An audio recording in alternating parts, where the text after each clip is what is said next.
Did you know no emotion lasts longer than 90 seconds unless you keep feeding it with thoughts?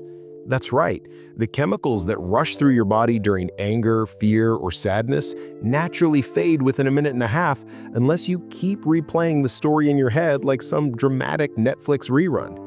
Next time you feel your chest tighten or your face heat up, don't explode, just breathe and count to 90. Watch how the wave passes when you stop fighting it. Most people never learn this, so they stay trapped in emotional storms that could have passed if they simply paused. It's why we snap and then regret it seconds later.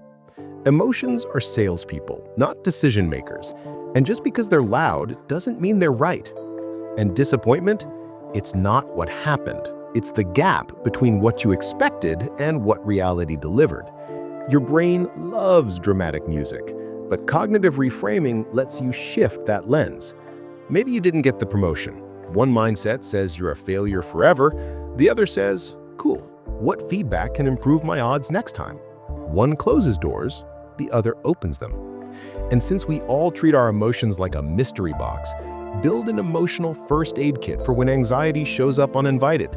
Include a movement you can do, a scent that calms you, a mantra, and a friend you can message.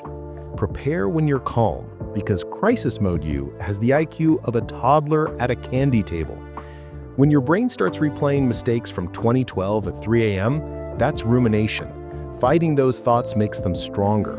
Instead, break the pattern. Look around and name 5 things, move to a new spot, do 3 minutes of focused activity, and then take one small action. Your attention needs somewhere to go. Then there's the spotlight effect, the illusion that everyone cares about your flaws. Hate to break it to you, but everyone is actually busy worrying about their own fork at the dinner table. People barely notice the embarrassing stuff we obsess over, and realizing that is weirdly freeing. Another trick, talk to yourself in third person. Instead of, I can't handle this, try, you can handle this. It creates distance and activates the rational part of your brain, the part that gives great advice to friends but somehow forgets you exist. For goals, don't drown in positive fantasies. Mental contrasting works better. Visualize the outcome, then identify obstacles and plan your response. It's not negativity, it's strategy. Hope without preparation is just daydreaming. And if you really want to grow, build anti-fragility. Instead of hiding from discomfort, introduce small challenges, cold showers, fasting, awkward conversations. Like muscles, you grow stronger from stress, just not all at once. The obstacle isn't blocking your path, it is your path. When life drags on longer than expected, use the Stockdale paradox. Believe without a doubt that you will overcome while also looking your current hardship dead in the eye.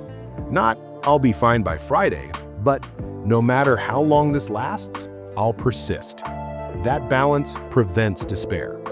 Over time, build a resilient system. Regulate your breath, reframe your thoughts, practice mental contrasting, and surround yourself with 5 humans who don't drain your soul.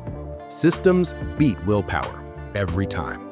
Resilience isn't a personality trait, it's a toolkit. And once you plant these tools in your mind, they show up when life hits you in the jaw.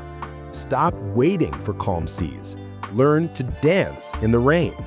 Pick one skill from this today, practice it for a week, then add another. Watch how you change. And here's the uncomfortable truth. You don't lack strength, you lack technique. But now you know better, so go. Take the first step. The storm doesn't get to decide who you become. You do.